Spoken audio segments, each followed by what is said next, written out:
Good afternoon, everybody. I'm pleased to welcome you all to New Jersey's first ever Trails and Greenways Summit.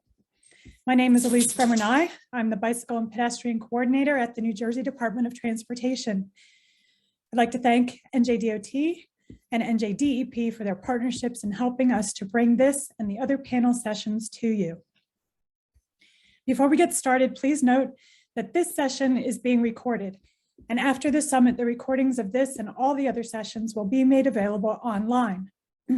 This is the second of 3 panel sessions today, titled Finding the Money, How to Get Your Trails Project Done.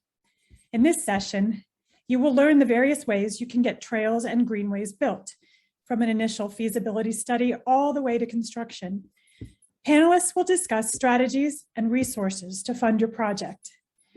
I hope you join us for all of our sessions today and tomorrow. And with that said, I will now turn it over to our moderator and one of the people who has worked the hardest to pull this summit all together, Leigh von Hagen. Thanks so much, Elise. And I am super excited about this session. And I know a lot of people are on because finding the money, yeah, we all want to find the money. I am Leigh von Hagen, and I'm the Managing Director at the Voorhees Transportation Center, which is at the Blaustein School of Planning and Public Policy at Rutgers University. And I get to introduce our panelists today, which will start with our first panelist, which is Julie Bell from the National Park Service. Julie has worked for the Northeast region of the National Park Service as a conservation and recreation planner for more than 30 years, including the past 5 as a project manager for the Rivers, Trails, and Conservation Assistance Program. Julie is going to talk to us about federal programs and opportunities for technical support. Then we'll move to Brandee Chapman, who's from the Department of Environmental Protection, and you may have seen her in earlier sessions this morning. Brandee manages the New Jersey Trails Program, including the federally funded Recreational Trails Program. She coordinates activities with the New Jersey Trails Council and implements the New Jersey statewide Trails Plan. And Brandee's going to talk to you about DEP funding for trails. After Brandee, we have Laine Rankin. Laine is from the New Jersey Department of Transportation. As the Director of Local Aid and Economic Development, Laine oversees more than $430 million annually from the New Jersey Transportation Trust Fund in the form of state aid to municipalities and counties for local transportation improvements, and over $145 million in federal monies for the federal aid grant programs. Laine will be discussing state and federal funding opportunities available from New Jersey DOT. Then we'll turn it over to BTaylor, who is the founder and co-president of the Lawrence Hopewell Trail, a 20-mile biking and walking trail in Mercer County. Becky has been part of the network of representatives from government agencies and civic and business organizations that launched the Lawrence Hopewell Trail in 2002. And she will be talking to us about the ways in which corporate sponsorships can be leveraged to fund trail projects. And finally, we have Denise Chaplick. Denise is the Director of Park Planning and Development for Morris County, New Jersey. She manages the engineering and building and construction divisions and oversees more than 200 miles of the county-wide trail system. Denise will discuss the use of county-level open space trust funds and other grant opportunities to fund trails. After we hear from all our speakers, we'll have a short Q&A after the panelists' presentations. We'll be using some of the questions submitted by those who registered. When you registered, you may have submitted questions. We captured those and we'll be talking to some of those. But you're also welcome to ask your questions in the Q&A spot in the link that you're watching, and we'll be looking for your questions there. So on that note, I hope you enjoy this panel and join us for other sessions today and tomorrow, and I'll be back for Q&A. Thanks so much. I will now turn it over to Julie Bell.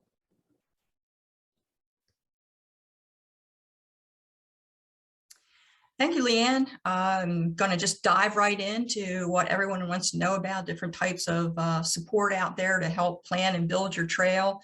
I wouldn't say don't overlook the technical assistance aspects, which can be just as important as funding, particularly in the early stages of your project where you're starting to get organized and you may not have funding available. First, we're going to look at some sources of assistance at the federal level and some not so traditional resources at that. And then Then we'll go on to other sources at the state and local level, but I'm going to start by introducing my program, the Rivers, Trails, and Conservation Assistance Program. Next slide, please. We are part of the National Park Service. Most folks are familiar with the first part of the NPS mission, which is protecting and managing the national parks. But what many people may not be familiar with is that the second part of our mission is extending those benefits beyond the national parks. And that's where the Rivers, Trails, and Conservation Assistance Program comes in, RTCA for short, working directly with communities outside of the national parks. We're a nationwide program that has helped to advance conservation and recreation. Since 1988, actually, we provide planning and technical assistance for community projects. We are one of dozens of programs in the National Park Service supporting communities. Next slide. Here's our Northeast region, Region 1, we call it. We have a team of 5, which varies over time, serving the Mid-Atlantic, which includes New Jersey, Pennsylvania, and New York. Next slide, please.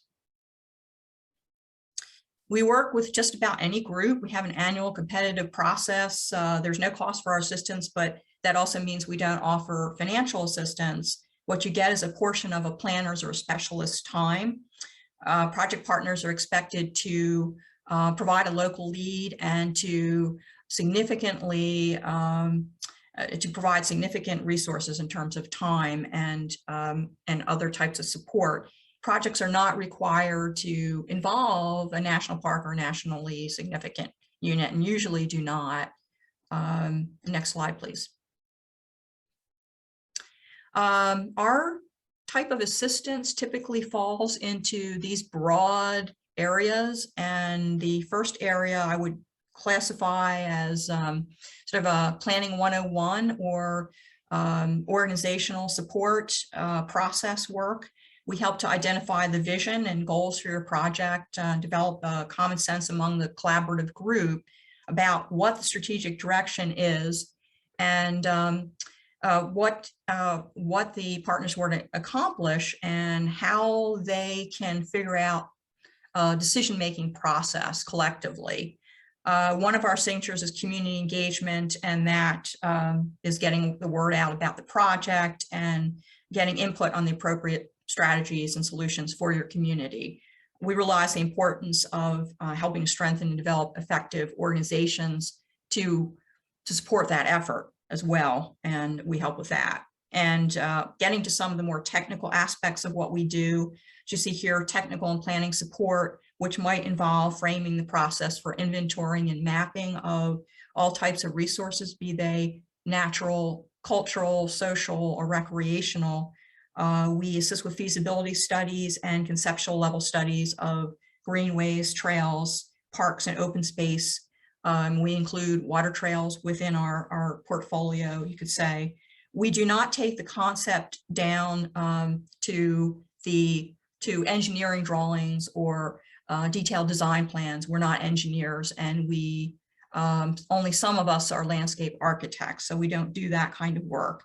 But what we do is leave you with a concept plan with a vision and path for moving forward, and some type of action agenda, which includes where you could find funding and a schedule and who's going to do what. Ultimately, funders want to see that you have a solid plan. Next slide, please. So here's our website. You'll find the application form, instructions, contact information for our staff, and a description of the projects we're working on across the country. And just want to say, right now, we've done a lot of work in New Jersey, and actually most of the trail projects that have been mentioned had National Park Service assistance at one point in time. And currently we're working with the Township of Branchburg and New Jersey Department of Environmental Protection on a riverfront trail idea for the Raritan Riverfront, actually. And we just completed 2 projects with Bound Brook and Somerville, and those fact sheets are available. Next slide. Some other sources of assistance within the National Park Service include Challenge Cost Share, which funds projects that benefit specifically NPS administered units, which would be national parks national trails, and national wild and scenic rivers.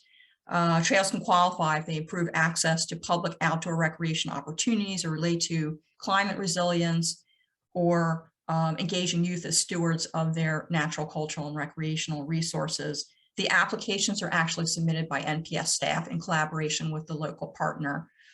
Federal lands to parks, if you're in a position where land is of essence for actually developing the trail, land is needed.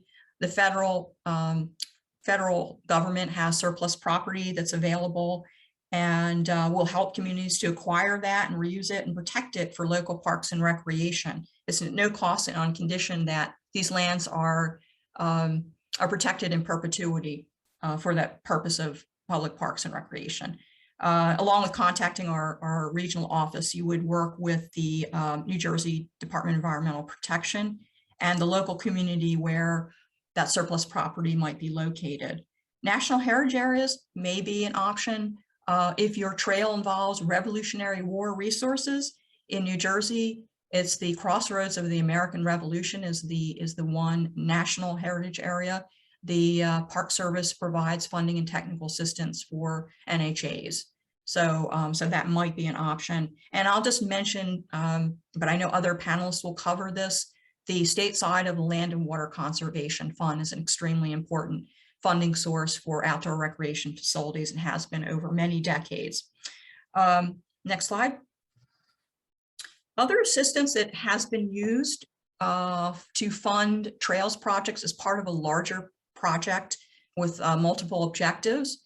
These are some of the federal sources of assistance that have been used, which include FEMA's hazard mitigation assistance, HUD's community development block grants, the US EPA's environmental cleanup funds, and US Fish and Wildlife Service's National Coastal Wetlands Conservation grants as well. Although the trails are not the focus and the recipient of the funding per se, trail infrastructure work has been done as part of these types of funding sources. And next.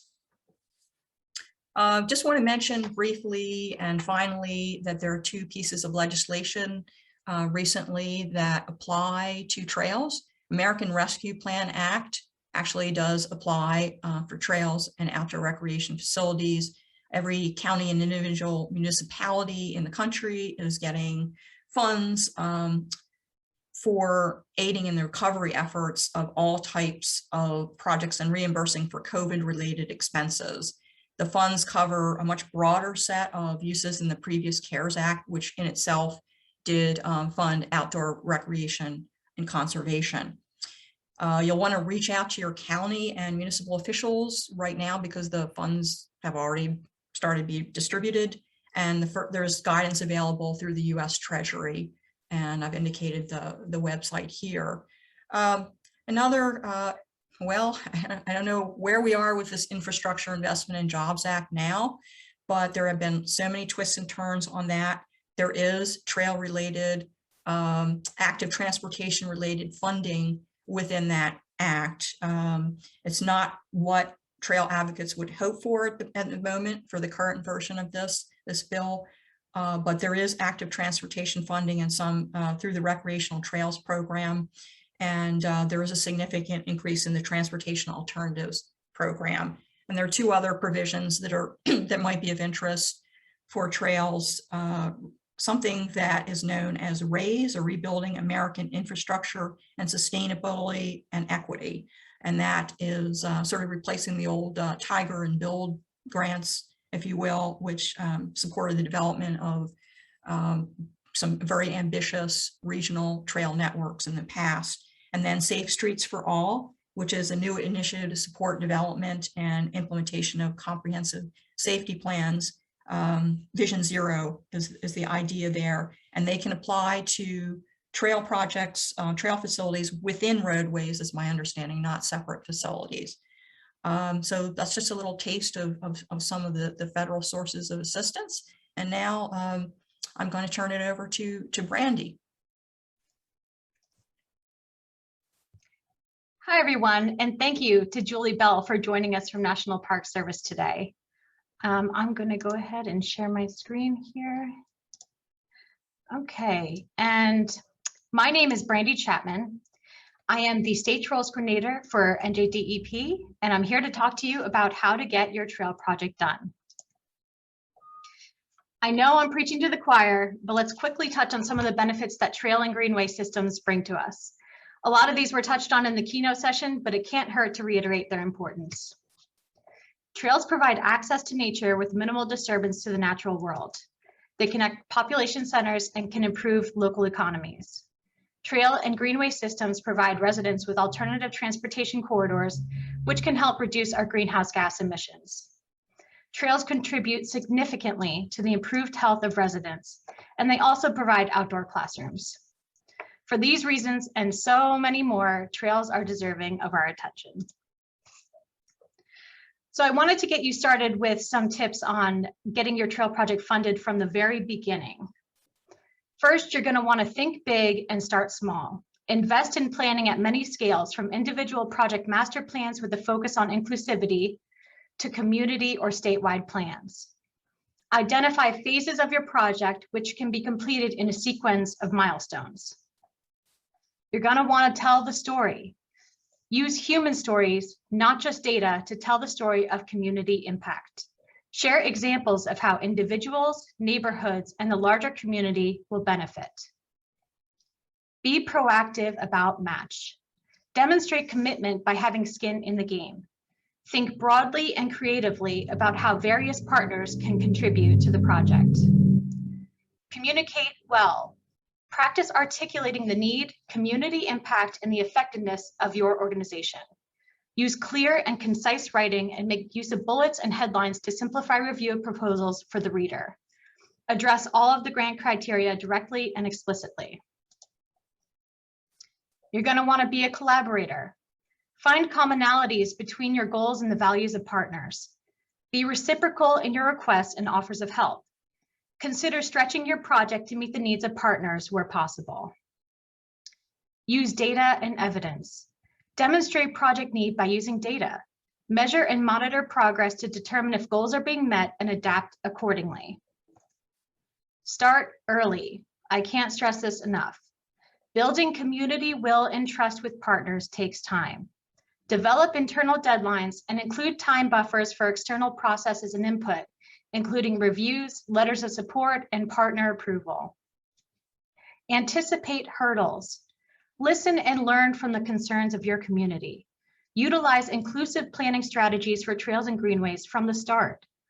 Work with neighbors and other concerned partners early and often.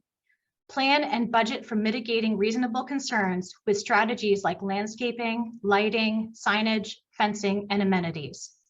Commit to stewardship through monitoring and maintenance plans. Now let's get to the money. I want to briefly touch on a few trail and greenway funding guides, which will be provided as handouts following this session.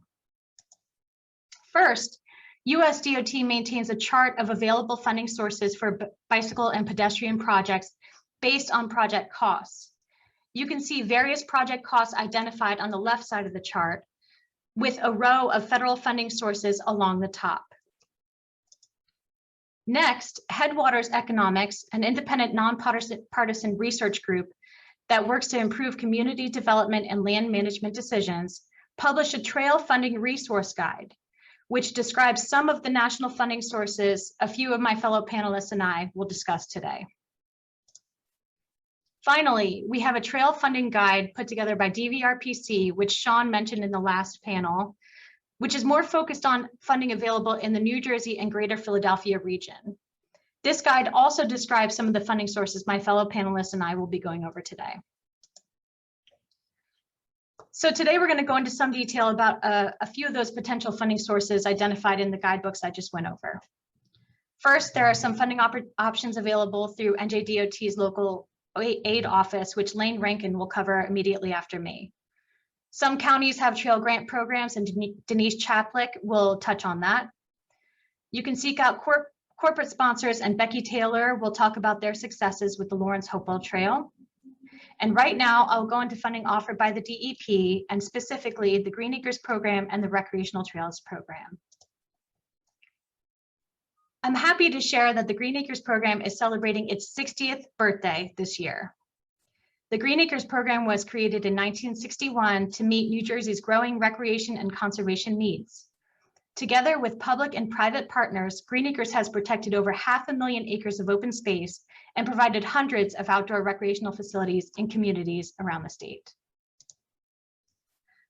Funding is available from Green Acres to acquire land and to develop parks and complete stewardship projects. These often include the creation or development of trails. Local governments and nonprofit land trusts are invited to apply each funding round. In the 2021 funding round, Green Acres received almost $300 million in funding requests.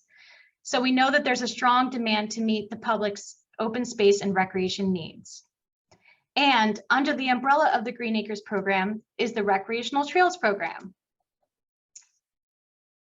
The Recreational Trails program is an assistance program of the U.S. Department of Transportation's Federal Highway Administration that provides funds to states to develop and maintain recreational trails and trail-related facilities for both non-motorized and motorized recreational trail uses. It is also the foundation for state trail programs across the country. The Recreational Trails program is funded through a federal gas tax from off-highway recreational uses. It is a user pay, user benefit type of program, meaning taxes collected for fuel used on trails directly benefit those trails. There are legislation efforts underway right now to return some of the federal gas tax to the Recreational Trails program, because as you can see in this graphic, it is funded at less than a third of the revenues generated. So what has been accomplished so far? Since the inception of the program in 1993, New Jersey has provided over $23 million in financial assistance to more than 1,000 trail construction and improvement projects throughout the state. One of the most recent success stories of the Recreational Trails program projects in New Jersey is from Warren County. It was just announced last week that Warren County received an annual achievement award in the category of engaging public sector partners for work on the Waterloo Valley Trail, which follows the path of the historic Morris Canal, which you heard all about in the last session. On the far left side of the image, you will see the location of a new trail bridge, which addresses what was once a physical impediment to the journey along the historic Morris Canal Greenway. As you can see here, a pedestrian bridge was needed to traverse a steep, wide, and watered breach. Installation was not easy as the bridge was 60 feet long, heavy, and required some technical rigging and precise coordination. A ribbon cutting ceremony was held on National Trails Day, which was June 3rd, 2021 this year. This project won a Coalition for Recreational Trails Award in the category of engaging public sector partners, but this project was really a success thanks to the many partners and volunteers and the successful leveraging of multiple funding sources. So now that you've learned some tips about getting a project started, you've learned about various trail funding sources and guides, and you've seen a successful story of what can happen when it all comes together. Now you're wondering, how can I get involved with trail and greenway development in my town? First, you can make sure trails and greenways are included in your township's master plan. This component could be incorporated into the recreation, open space, and/or conservation elements of the plan. You can improve your township's development regulations to protect areas designated for future greenways and trails. Do this by including buffers and setting aside land for these efforts.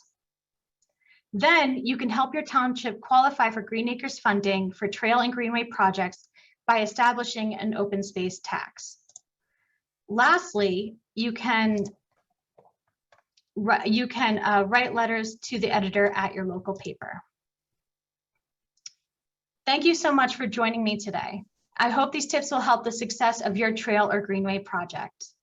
If you have any questions about what I covered or want to learn about the New Jersey Trails program or Green Acres program, you can visit the website noted here or feel free to reach out to me directly. Now I'll turn it over to Laine Rankin. Thanks, Brandee. Next slide.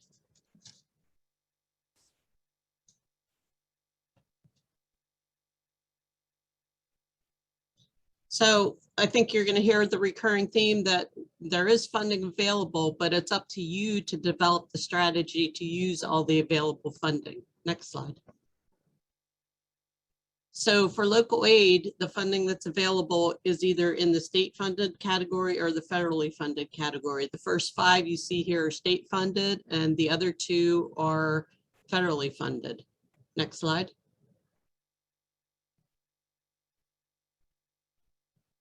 So our grants are open to municipalities and counties, but that doesn't mean that you're off the hook. If you're not in a municipality or county, then you need to be an advocate.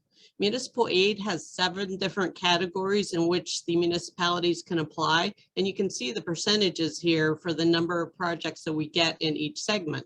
So we have a bikeways program, we have a pedestrian safety, but the majority of the people are applying for the roadway preservation.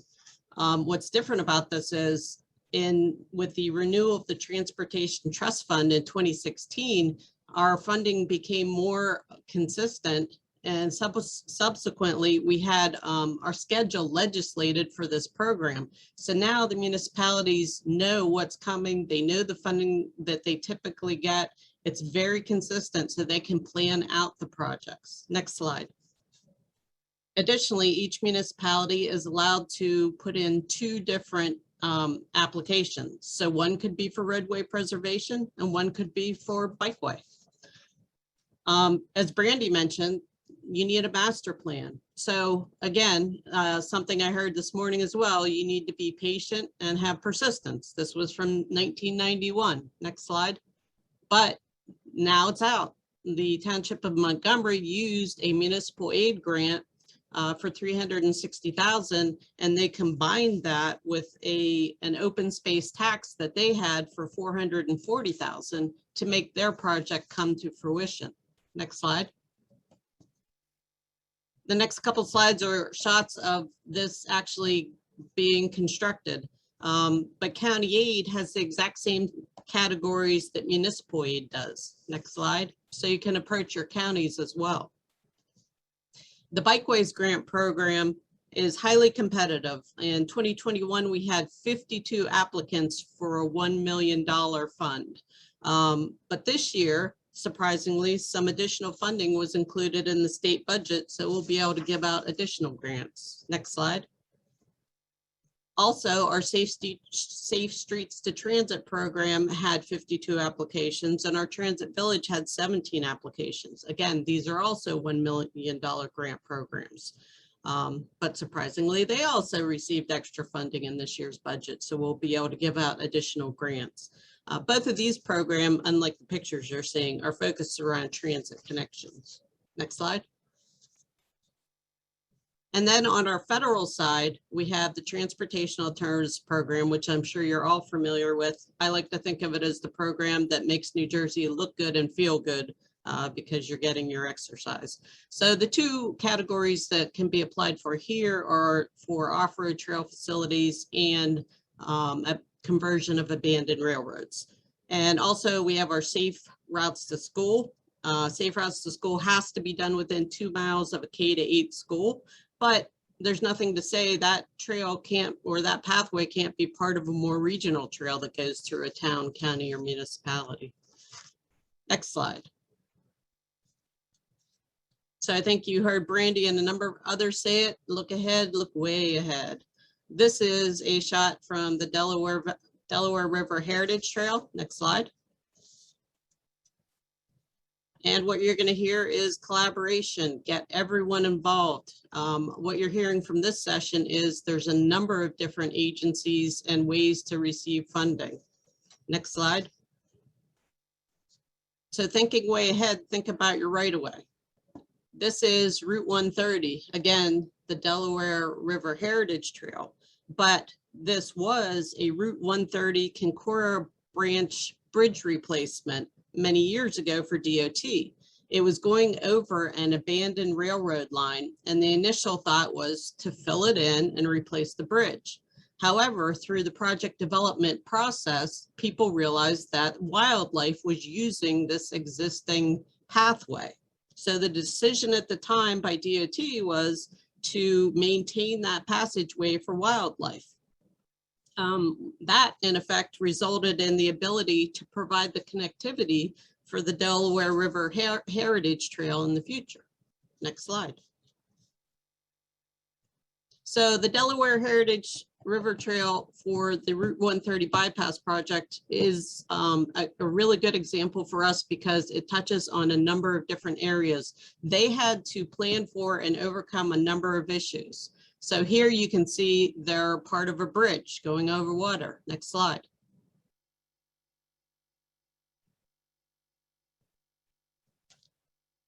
And again, this was from our regional transportation alternatives program, which is just a more expensive, more complex than our regular transportation alternatives. Here again is the at-grade crossing.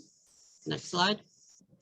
It did take a lot of work, a lot of coordination with New Jersey Transit to make that happen. Again, patience and persistence. This is a typical signalized intersection crossing for the trail. Next slide.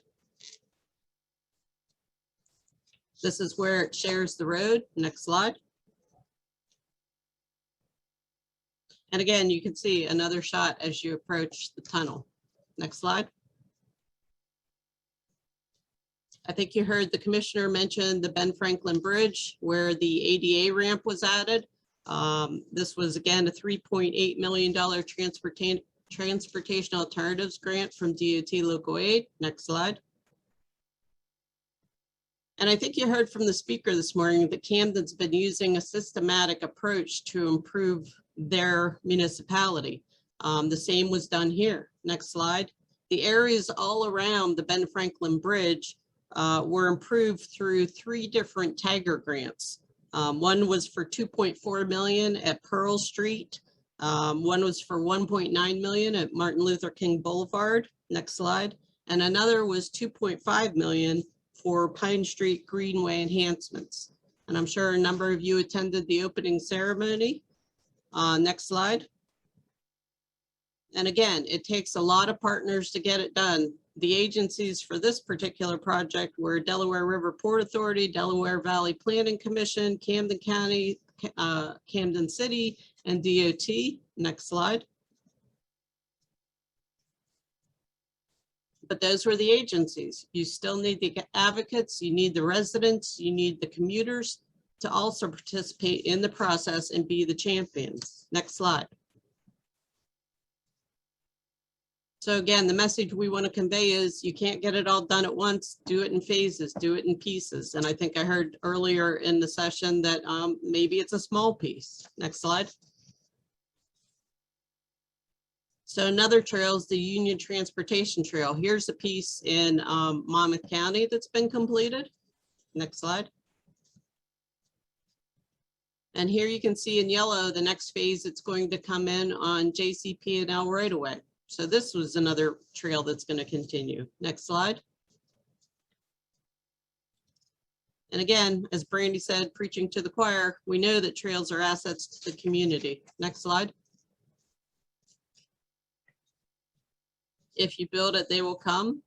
Remember, it started as a wildlife trail. Next slide. And come. Next slide. And keep coming. And so one of the interesting things from the keynote speaker this morning, next slide, was that she talked about maybe people aren't aware of the trails that they're putting in. So what we intend to do at DOT Local Aid is to use our resource center to put together a story map that's going to show you all the pieces of the Delaware River Heritage Trail, what's done, what's being built, and what's still underway. And we're going to include videos like this to give you more background. Next slide. Hello, I'm Burlington County Commissioner Linda Hines. One of my jobs as commissioner is I serve as a liaison for resource conservation. I am here on a beautiful Saturday at the opening of the Delaware River Heritage Trail. It is an amazing place for our residents. We now can provide our community with a safe place for passive recreation. We have a space where people can come out and enjoy. They can enjoy time with their families, go for a run, a walk, a bike ride. But it is someplace safe where they can begin to see a different side of Burlington County. So we are so excited about this opening. We thank all of the partners that made this happen. We can't do this on our own, but Burlington County is so proud that we are able to open this park here today. My name is Matt Johnson, and I'm the Parks and Open Space Coordinator for Burlington County. We're here today to open the 5.5-mile segment of the Delaware River Heritage Trail. Segment's called the Route 130 Bypass. It's the result of many years of hard work in partnership with NJDOT, New Jersey Transit, and other partners who literally paved the way for building this trail. It's a critical part of a proposed 50-mile loop that connects New Jersey and Pennsylvania along the Delaware River. And it's also another large component of the circuit trails, which is a proposed 800-mile trail network in the greater Philadelphia region. So really big day.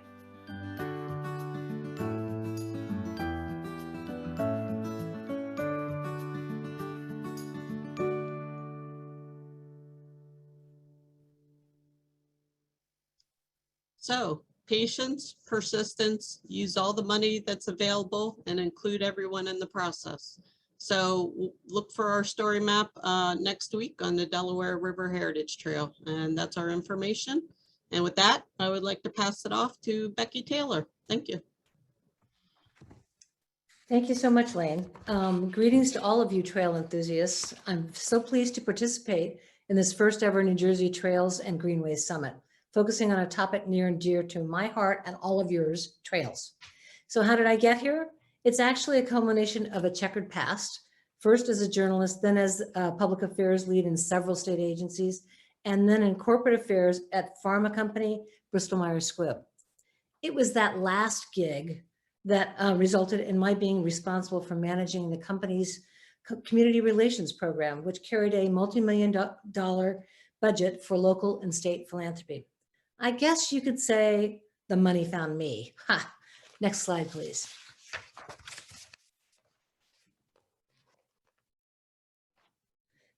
So that's how the Lawrence Hopewell Trail got started. If you're not familiar with this, and I have to say after seeing all these incredible, huge trails, I'm a little intimidated and in awe, but this is a 20-mile biking and walking trail that loops through Lawrence and Hopewell townships in Mercer County. And it all started with Bristol-Myers Squibb looking for a visible way to demonstrate its good intentions to be a good corporate citizen in a county which hosted 3 of its sites and a state that hosted 10 of its sites. We invited representatives from 2 towns, Mercer County, New Jersey DOT and DEP, along with a neighboring corporation educational testing service and leaders of the nonprofit world to join us in exploring an idea for a shared project. Our proposition was to work together to create a trail through those 2 towns and to engage positively with our community. Joining me in leading this effort was, and still is, Eleanor Horn of ETS. 19 years later, we're still at it. The rest, as they say, is history. 20 of the planned 22 miles of the trail are done. And I want to point out that significant segments are hosted on the campuses of our 2 corporate sponsors, BMS and ETS, which have provided not only the land, but also have built the trails on their segments and have continued to provide a substantial financial support. Next slide, please. You too, I suggest, may very well be able to partner up with a corporation. So what does such a partnership bring to you? Several things. First of all, money. It may not be as much as the public dollar opportunities that you've been hearing about, but it could be significant. And it might cover costs, startup costs, operating costs, and other expenditures that don't really fit into public dollar parameters. It also brings you volunteers. You need folks who will help you build and maintain a trail and organize ways to make the most of it. Employees and contractors affiliated with the local corporation are a ready bank of people who care and who also know how to get things done. Why not tap into them? It also brings you leaders. Among the people you can tap into to lead your efforts for trail construction, maintenance, and community engagement are the leaders of the corporation you might partner with. They're typically articulate and engaged, and importantly, they can help you secure corporate funding from their employer. It also brings you credibility and clout. That a local corporation is backing you speaks loudly to your community. It gives your efforts credibility with funders as well. And it also may mean possible siting at a corporate campus, such as we've experienced with Bristol-Myers Squibb and ETS. Yes, work with your corporate partners to build your trail. And again, they may be willing to site the trail on their property. As an extra bonus, they'll probably maintain it for you and for themselves, of course. Next slide, please. So why should a corporation back a trail? Well, there are lots of good reasons. For the corporation, working with local trail builders, who might also be community leaders with credibility in the community and with government regulators, can be very attractive. Corporations have obligations to demonstrate their citizenship. More importantly, the best of them understand that if they are trusted, valued, and respected by their communities, that will be evident to local town councils, to zoning boards, to planning boards, as well as county and state government agencies, which have oversight responsibilities and the power to say yay or nay to a facility expansion or a new building or something else. Many of them want to make deposits into these so-called bank of community goodwill. They want to, with their neighbors, the communities where their people live and work, to understand that they are good guys. They want to have positive relationships with government officials. Next slide, please. So getting the money. How do you do that? And how do you get the other broader support that I'm alluding to? Well, consider your geographic footprint. Identify the corporations within your sphere of influence and where you might want to locate a trail. Find out the names and contact information for the company's community relations representatives. Get to know them, meet them, brief them, articulate your needs, build your case for their support. Also, if you do know leaders in the company, maybe they live in some of your team's neighborhoods, maybe you go to the same church or synagogue, or they're fellow parents on your child's sports team. Make friends. Ask them to advocate for your trail initiative within the corporation. As you're applying for funding, get them to put in a good word for your efforts. Make sure that you recognize their support. And that's frankly guidance that I would give for everybody who's helped support you, every entity that helps support you. Make sure that you give them recognition. Next slide, please. So now the ask. Let's get tactical. How do you do that? Well, I would suggest that you learn about the corporation's processes for applying, for making funding decisions as well. And while you're at it, learn about what they are expecting in terms of monitoring and reporting requirements after you receive a grant award. Assume you'll want to go back to them for money after the first cycle ends, so that the reporting element is critical. Become a grantee they trust, that they're proud of, or that they want to continue supporting. I would suggest that you can find lots of information about their giving approaches by looking at their website.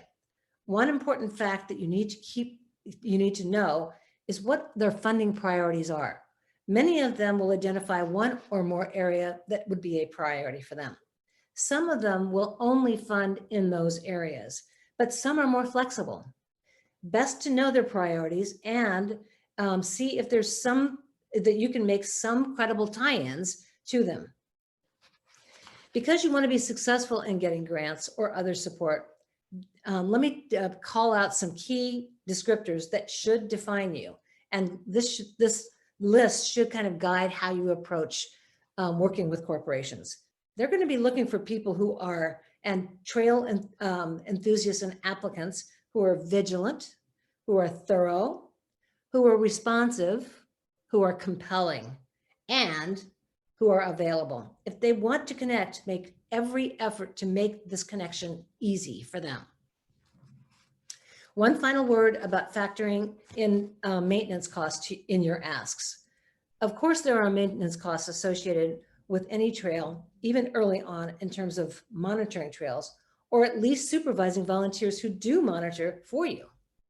Keep in mind that, and that's the short term. In the long term, trails last about 15 years before they require some more significant maintenance. And I want to quote Linda Mead, my friend and president and co-CEO of the DNR Greenway Land Trust, and a leader in preserving and maintaining open spaces and trails, who says that the DNR Trust plans a new trail. When they do that, they look at, what is it going to take to manage that trail? So, as you're, it's probably easier to get funding for programs that are going to be visible, that you can brag about later and they can brag about later, but also ask for funding to take care of some of your maintenance costs. How many hours of staff time in a 2-week period, in a month, in a year, will it take to weed whack, or to remove trees, for example, and then factor that into your asks. So with that, what I would say is good luck in securing corporate funding for your trail. Your efforts may net you not only funding, but also all of these other ancillary benefits. Give it a try. Frankly, that was what we did with the Lawrence Hopewell Trail, and it's done well for us all of these years. So with that, I will turn it over to Denise for the last segment. Thank you. Great, thank you, Rebecca. Absolutely. Hi, everyone. Good afternoon, and it's a pleasure to be here, and I'm honored to have been invited to this inaugural event. I'm going to talk about finding the money in Morris County and 2 major aspects of looking at how we use our open space taxes and some examples of how we've implemented state and federal grants to get trails off the ground. Next slide. But before I do that, I want to share this insightful diagram that comes from a great resource. It's called the Planning for Greenways, a guidebook for New Jersey communities, developed by DOT and North Jersey together back in 2019. I think this is a great graphic that truly outlines the comprehensive and 9-step process of the trail planning process. Going from the very beginning of having the idea, gaining support, all the way through design and construction and maintenance. Next slide. But I'd like to add a 10th to include funding. What I'd like to remind everyone is that funding is not a one-off event. It's something that you have to continually investigate, look at every phase of the project development, and just as Rebecca was saying, all the way through maintenance, because that is an ongoing need, something that often goes, we don't think about until after the fact. But adding a 10th to the 9 essential steps, the 10th being the funding. Next slide. Okay, so back to what we're doing in Morris County. We have a dedicated open space tax, which we refer to as our Preservation Trust Fund. And this year, 2021, we've allocated 5/8 of a cent to that tax. This program the open space tax has been operating since 1994, which is nearly 30 years. If you look at the graphic on the right-hand side, it outlines the many, all of the counties in the state that have an open space tax. Just to mention, as I said, the 2021 open space tax is 5/8 cent, which is a slight reduction from the previous 2 years, which was a 3/4 cent. And during the 2020 cycle, Morris County was able to collect $7.2 million in this open space tax. And I just want to convey that although the allocations may vary in the many different states, all of the counties in the state have an opportunity through this dedicated funding source to better serve the trail development. Next slide. So that open space tax is distributed over 5 major grant programs, and you'll see them listed here. That 5/8 of a cent is distributed, and they have varying percentages. The two I want to focus on are the last two, the open space preservation and the trail construction grant program. And you'll see I continue to have this diagram in the lower right corner to remind you of the many phases and steps involved in the development process. Next slide. So the open space program is further subdivided into four sub-programs, excuse me. The open space preservation grant program is for land acquisition, and it is offered to local municipalities and qualified charitable conservancies. It is also offered to the Park Commission to make strategic acquisitions for our park system and trail network. Next slide. The purpose of the open space grant program, as I said, is to fund acquisition of land or water for the purposes of providing and protecting parkland and green space, and to protect ecological sensitive areas, and also to provide for public outdoor recreation. All of this is well suited to trails. Next slide. I'm not an expert in our open space program, but I just wanted to give you a little insight into the impact that a nearly 30-year program can have when you have a dedicated funding source. Since 1994, the open space program has completed 414 grants, preserving nearly 18,000 acres for a total funding of $292 million. Since 2015, the average annual allocation of a grant was $2.6 million. And if you notice the process chart in the lower left, this is where your acquisition strategy needs to come in. How many parcels do we need? And it's important, I think you've heard over in many of the presentations here, things take some time, 10 years, 20 years. So keeping the acquisition strategy, coming back to that and utilizing the open space program to cobble together all the pieces that you'll need. Next slide. So the second primary source of funding is the trail construction grant program itself, also funded from the open space tax. This came about, there was a study done in 2014 where they assessed the priorities and funding needs of the Preservation Trust programs at that time. The users of the Preservation Trust were surveyed, and there was a recommendation from them to establish a new funding source, or excuse me, a new funding use for the Preservation Trust to start activating those preserved properties. And the priority was for trail and recreation development and habitat restoration. Next slide. So very shortly after that, it was taken to a voter referendum, and the residents of Morris County overwhelmingly approved the use of the trust fund to create a trail grant program. The first trail grant applications were received in 2016. We received a total of 13 grants, and this program is modeled after the existing Preservation Trust programs like historic preservation, open space, farmland. So we did have very good models to build from. Next slide. Just some very quick overviews of how the program operates. All projects need to be, in order to be eligible, they need to be constructed on permanently preserved public parkland.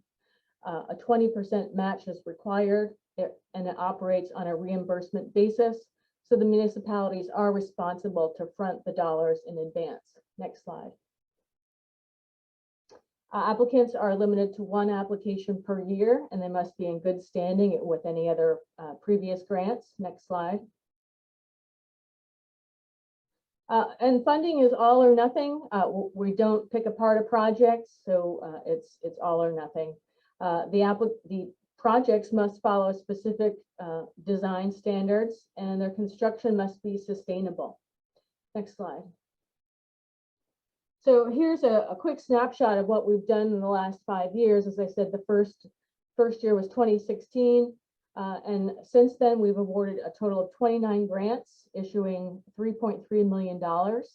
Our requests have exceeded our available dollars. And this year, our application cycle has just closed. We received 11 applications for a requested $1.1 million. And with the 29 awarded grants, we will be or have already completed some of the 17 planned 17 miles. And with this year, we're looking at adding another 7 miles. Next slide. So this year, some changes, major changes that occurred for this 2021 funding cycle, which are very important.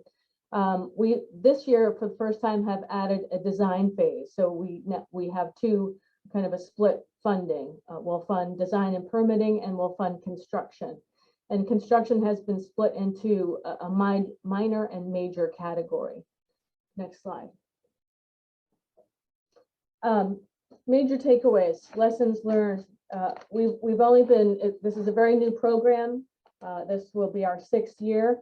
The major takeaways are: know who and what your trail serves. Are you developing a backwoods trail, or are you developing a shared use trail? This is important so that you understand what the design parameters need to be. Do you need, as Laine was talking about, how much right of way do you need? Do you need 10 feet or do you need 30 feet? So that will impact, know what trail, what the U.S. Forest refers to as TMOs, or trail management objectives. Not only will this help you understand the design, but will also help you understand how to align your partnerships and what funding you are eligible to have. And also, just because you hand someone dollars to construct a trail doesn't mean they're gonna get it across the finish line. This process and the order of the process outlined here does matter. You can't go from a concept plan to construction. You'll miss very many steps. And the other takeaway I want to, as a lesson learned here, is sustainable design also matters. You don't want to have to rebuild something you had just built. The money is far too precious, and doing it right the first time matters. Next slide. I know I'm talking very fast, but now I'm going to go into a few examples of the federal and state projects and programs that we've been able to take advantage of in Morris County. This is using the DOT TAP, or Transportation Alternatives Program, for our Pompton Rail Trail, or what is sometimes referred to as the NYSMW. This trail is 20+ years in the planning. We are now in the bidding for construction. Next slide. Another TAP project, also with design assistance. This is Patriots Path, Great Morristown Greenway, an extension of our Patriots Path project. Again, 20+ years in planning. We are now just in preliminary design. It takes patience and persistence, and I'll add passion as a third P to all of this. Next slide. This is a very exciting one. We a new partner, also the federal, state, and our regional MPO, NJ TPA. We were lucky enough to be awarded a CMAQ/TCAM for a stretch of Patriots Path again. This is a corridor that has been largely undeveloped in an urban area, and we're excited to kick this one off the ground. And so this one is also 30 years in planning, and we're awaiting contracts. So a very exciting project. Next slide. And maintenance. We have just this year kicked off a collaboration with the CORE network. We are working with the New York, New Jersey Trail Conference and AmeriCorps to tackle some of our long list of deferred maintenance on our existing trail systems. Not only are they helping us to do the rehabilitation, but they're assisting with education and outreach. So this was a mechanism for us to address maintenance on our existing trails. Next slide. Takeaways. My final slide. Look at expanding and or modifying your existing open space tax to include trails, and it should include both design and construction. Those are two very important components to understand and get it finished successfully. These open space programs have been around for a long time, and you know it's about shifting priorities and something, you know, the open space programs, at least in ours, and evaluating and assessing and acknowledging that the priorities have shifted and now need to include trails. So a very good opportunity to go back and see if there's an area to include the trails. Number two, establish short and long-term funding strategies. As I mentioned in that diagram, funding is necessary at all components, from the idea phase to implementation. And understanding who your trail is serving will direct you to who the appropriate partners are. And thank you so much, Leanne. This was a pleasure to be with you all today. Thank you so much, everybody. And thanks, Denise. Morris County is my county, so I especially appreciate that, your presentation. But I really appreciated everybody who was presenting today. And we're going to get into quickly some Q&A. Some good questions came in while the session was going. And I want to get to some of those, as well as some that came in when people were registering. So if all our panelists could turn their cameras back on, thank you. And Laine, you turned your camera on first, so I'm going to go ahead. You did answer them, but I just wanted to see if you had anything to elaborate on the couple questions that came in, because you had some exciting news to announce that there is some additional funds beyond the usual $1 million that's available for Safe Streets to Transit Bikeways and Transit Villages. Is there anything else any other piece of information you can give us about that? So, you know, it's great that the money was put in the budget, but again, a little bit more coordination would have been wonderful, because the budget was being decided as we were closing our programs. So we already have done the solicitation, but now we should be able to fund a lot of people who applied, a lot. So it's in the range of 13 to 14 million. Wow. Wow. I think that just gave everybody a little bit of chill, because that's a big difference. It's going to be a good PED year. Yes, thank you. Okay, let me get on to a couple other questions that came in. Specifically, Becky, a question came in for you about if you encountered any liability issues with corporate siting of public trails on private property, and if you could talk to that a little. So, you know, liability is an issue. And for, you know, one of the things I have to say about the Lawrence Hopewell Trail is we don't own 1 inch of our trail. Every single bit of it is through an easement or some granting of the rights to welcome the public along the trails that we have built with all of our partners. And there are liability issues, and it is challenging. It's something we're still working through, because ours is frankly, it's a very unusual approach to trail building. Although I personally think it could be very, very replicable, because I don't think it's that hard. You just have to be very patient and never give up and look for your opportunities. But I don't really have a good answer for liability in and of itself, because it's an issue, especially for an entity like us.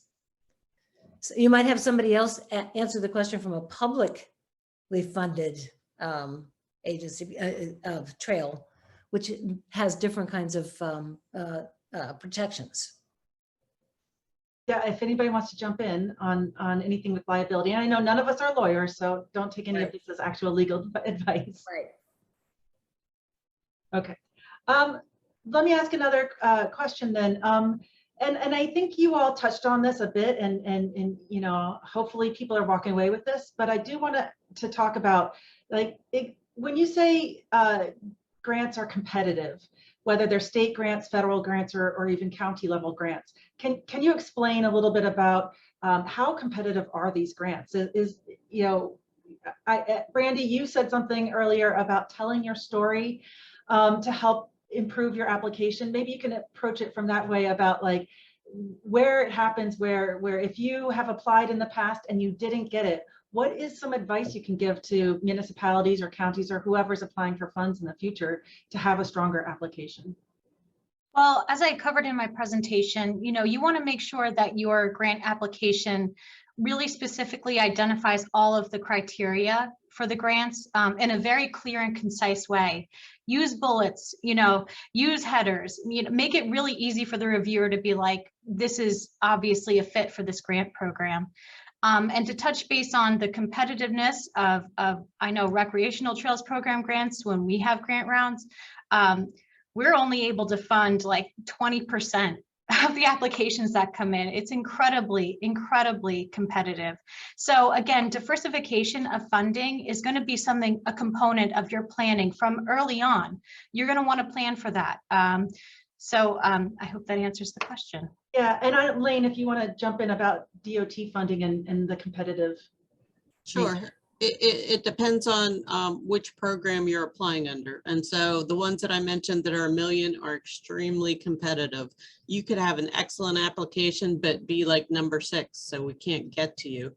That's why I'm trying to encourage changes with municipal aid. Almost everybody's getting municipal aid now. So if you can convince your municipality to put in for that kind of project, the chances are they're going to get something. So the question is, what kind of project is it going to be? And I will say from my end, when we run help desks and we do some grant training, I think there is some confusion sometimes about using municipal aid for projects that are walking and biking or trail related. So if you could just confirm that that is something the department is looking for, is those types of projects, correct? Absolutely. Great, great. So another question that came in early was, is there one place to go, or are there a few places to go to find out when infrastructure grants are available for trails and greenways? We often are talking about the 2 state agencies and then sometimes county stuff. What would you suggest if somebody's just trying to search to find these grants? Where's the best place to go? And I'll shoot it to you first, Laine, and then maybe others can jump in. So for us, we tried to put all of our information in one area. So we had our website, but we didn't think it necessarily was the easiest for people to find. So now we've created our resource center website, and I think it's very easy now to find the different types of grants and information on them. And I'll just jump in and say those trail funding guides that I covered, you know, earlier are going to be really a great tool for all trail planners and builders. And I know in particular, when it comes to recreational trails program, I recommend that people email me to be added to our distribution list, because I send out other grant opportunities as they become available if I get notified of them. And when we have the next grant round, anyone on that list will be notified immediately. So you'll get the whole grant application package, and you'll be first to know. If I could just add on, at least for the Morris County open space and trail grant, if you go to the Preservation Trust page of the county, the Morris County page, you'll find details related to those 2 programs. And I guess just generally in your county, I would look at your planning page or engineering page to find something about your open space program. Okay, great. And Denise, while we're chatting, talking about open space trust funds, I think what's can be a bit confusing is that every county does have them, but they don't always cover the same thing. Is there anything you can speak to about either county or I know you don't cover municipalities, but about the different types of open space trust funds and how to find out more information about that? I can't, I'm not an open space tax expert, so I really hesitate to go into too many details. And yes, each of them are carved up very differently and have very different focuses, and you know, depending on what their specific needs are. And even I know for the Morris County one, you know, we have our kind of overarching programs, but the percentages of allocations are always varied because we're always assessing the priorities and the need.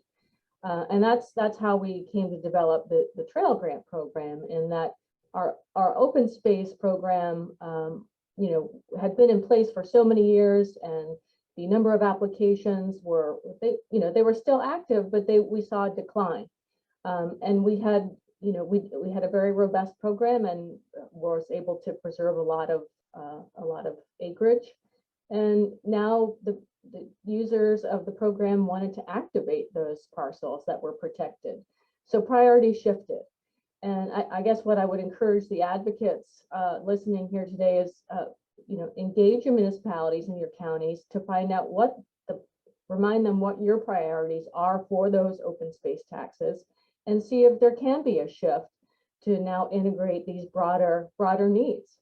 You know, these are, you know, some of them, at least ours are 30, some might be 40 years old. They've been in place for a long time, and I'm not sure how often people are reviewing and assessing the shifting priorities, but to be able to integrate these needs, I think that's very important. Okay, one last question, and anybody can jump in. Do you have any recommendations of where to get expert advice on trail design, construction, and repair and maintenance? So I know it's a lot of little things, but if anybody has any recommendations. Yeah, I have, you know, there's many different kinds of trails. And again, I'll go back to the U.S. Forest Service, and they classify it by trail class. Class 1 is a backwoods, narrow, you know, goat path. If you're looking, and class 5 is a shared use path, you know, a greenway, a fully developed greenway that is almost looks like a single roadway. And depending on, as I was mentioning earlier, know who your trail's trying to serve.